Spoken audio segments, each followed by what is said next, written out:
There was a little bit of nerves going up to that, being like, oh, we're gonna have to kiss. We haven't kissed. You know what I mean? Like, we're good friends and now we have to kiss. Ooh. I think it's what I find interesting about it is especially the speed, right? And you kind of see that with the edit too. I think we felt that even before knowing the edit. These moments felt very different, you know? So I mean, it's just, it's about reminding ourselves, even though we had been filming for like a month and a half by the time we started filming those segments, just reminding ourselves who, what, when, where, you know? Like, this is the first time you're doing something like this. This is the first time you're having this person over to your house. Yeah. And yeah, it was just fun to discover a new side of them too, because up until that point we hadn't done that. Yeah. Did your mom buy all these pillows? No. I hired someone. A designer. You think there is enough? Such an asshole. Also with the structure of shooting, you know, other people get that shift and, you know, linear progression is how it was written. Our show was like kind of unusually block shot. So it was like shot like a giant movie, which means, you know, we're shooting parts of episode 5 in the beginning, parts of, you know, episode 4, you know, early on. So it was all sort of, the shooting was unassembled. And so we had to sort of take it moment by moment. Know every little moment. We're jumping in the same day. We're going from multiple scripts. So I think for us, we didn't really get the benefit of going linearly.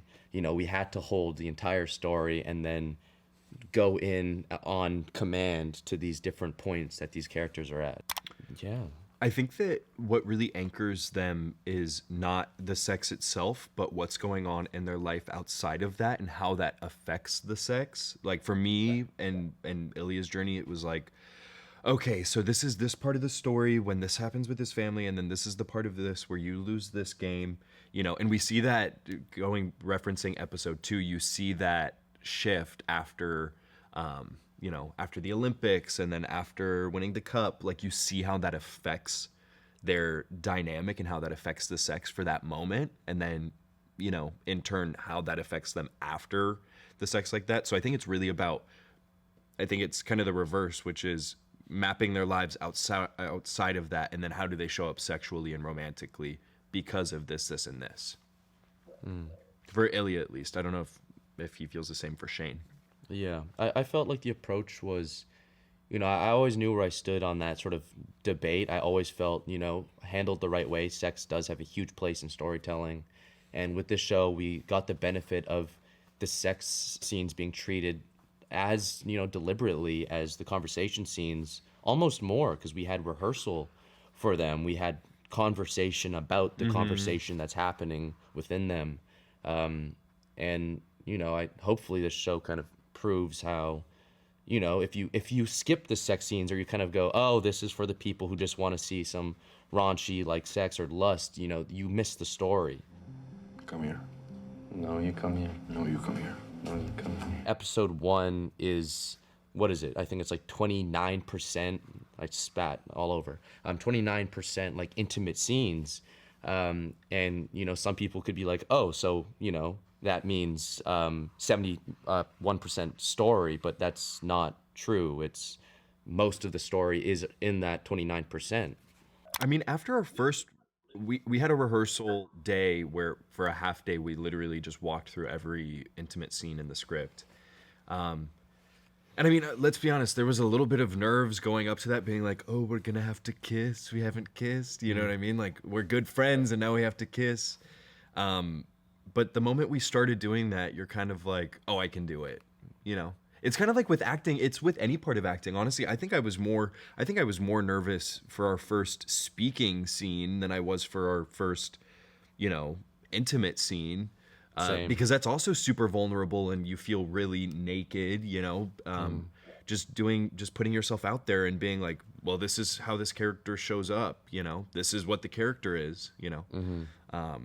So yeah. Right. We spoke to that even before we started shooting. I think Connor was telling me how sometimes, you know, when you're acting and someone starts doing a character in front of you, it's hard to take in, and it you know, your brain can't quite handle the difference. But I found the sort of departure, the mutual shift of both of us playing things. I would speak about things of Ilya that I related with, that I understood, that you were like, I'm not sure I like this about Ilya, or this feels weird. And then this vice versa with Shane, I would be like, oh, what does this mean? And Connor's like, oh no, this is what I love about Shane. So I think it helped us, there's curiosity that kind of led the ship, which was really nice. I feel pretty aligned with the fans because we want the same thing. And at this point, it's my job to take that personally. Ilya? What he said. I stayed with my Ilya accent, like whenever we were filming. If we had a filming day, I was in that from the time I showed up to my trailer in the morning until we called cut on the last shot. And I think that helped a little bit, like keep not only us in a space. I mean, our energy would go crazy. We would do something, a very serious or dramatic or whatever, and then 2 seconds later it'd be kind of laughing and clowning around. But yeah, speaking to your point, I have a really hard time acting with people that I'm very close with, that I know, because my brain does this like backflip where I'm like, that's not, like, why are you lying to me right now? For whatever reason, I never had that with Hudson, which I think is a testament to his really good acting, but also I think both of our abilities to like click into these characters and be like, not only do I get where I'm coming from, but I understand why you're doing what you're doing. And it just makes it feel 10 times better. I think Shane loves control, and like outside of his life, he likes steering the thing. He likes, dominating to a degree in his sport. He likes to do everything to be able to continue to do that in his sport. And I think that's his whole life up to this point. So I think with Ilya, there's an element of control he can give up. And, he's reinforced that he's doing a good job. And I think at the end of the day, Shane loves to do a good job and make people happy and perform. And I think with Ilya, it's both his sexual urges are that of more, it's more submissive, but also it's for him, that's the joy of how he can perform, I think that if you take like Shane's character, for example, he is so in control and he is so domineering and so is at the, controlling so many elements of his life, the pressure to be the performer, the hunter, the man, so to, for lack of a better term. And so, yeah, I think sometimes sexually people seek out the opposite of the energy that they want in their real life. It's kind of like, these highfalutin businessmen who, love to be dominated, and you hear them like they have a dominatrix and they want to be treated like a little sissy, And I kind of think, again, it's kind of the same thing with Ilya. I mean, if I look at his emotional journey secularly from our arc and the love story in the show, I mean, he is totally out of control in terms of what he's allowed to be in his country. He is totally out of control in how everything goes down with his mother. He is so out of control with his father. I mean, I've said it. I don't really think that Ilya gives a shit about hockey, and it just so happens to be something he's good at, and so he's thrust into this thing. And what's the opposite of that? Is being in control. What a fucking day, huh? Yeah, totally. Is everything you dreamed of? Almost. I'm sorry. No, you're not. Yeah, I mean, I live in West Hollywood, so I feel like I'm in the body central. I mean, I was telling Hudson, he's visiting obviously for this, and I was like, yeah, I mean, we're in a place where West Hollywood, men's beauty is a huge topic of conversation. I feel really blessed though, because even though there is, a lot of attention on our bodies, I feel like for the most part, people are being really nice, I mean, let's be honest, people can be really cruel online, like horrible. And people have been really nice, and not only nice to us, but also protective of us.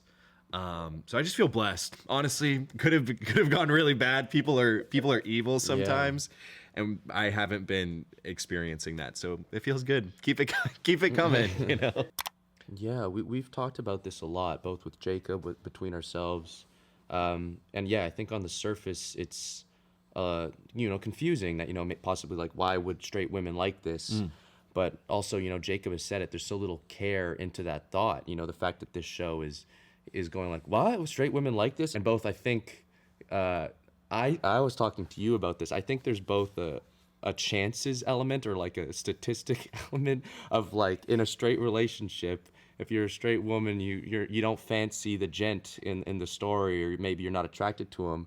I think in our relationship, if I'm like, or like, oh, the Shane guy's not doing it for me, but that Russian, goddamn, Right. or vice versa, there just might be a double chance that there's an attraction there, but also I think there's an element of possibly women who have maybe a desire to give up control. That is scary, and there's a lot of fear there. There's a fear of violence, and men are big and they're scary. But if they can live vicariously through the Shane character, they know there's inherent safety. There's, and I think that's possible. I'm a little bit I also think theorizing, but yeah, I also think that I was talking to Hannah, our costume designer, and because we were talking about that exact thing, I was like, wow, it's predominantly women from the book, and obviously I think the gay men demographic has gone up because of the show, just because of the visibility, not knowing of the book beforehand. And she was like, well, I think that there's something about this type of story and this type of love and this type of sex that has a lot to do with this almost like prolonged foreplay and yearning, which kind of differs from this more pornographic idea of sex.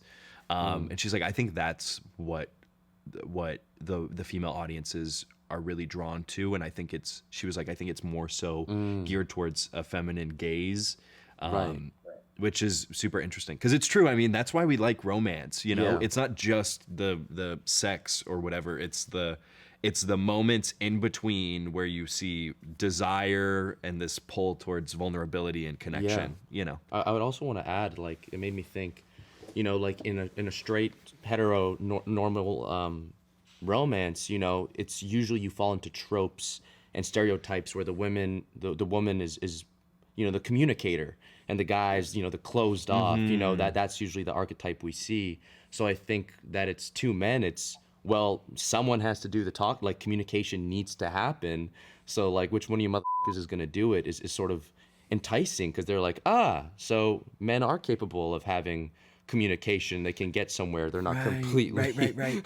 incompetent. I saw something online that was really interesting, and she said that it was an influencer or like a book talk personality talking about this, and she was like, the reason why women are so into stories that involve gay men is because they are so exhausted by the idea of straight men that like this is the only way that they get to see a form of masculinity that feels accessible and interesting to them, which I think is a cool point. Because it does turn the normal idea of masculinity on its head in a lot of different ways.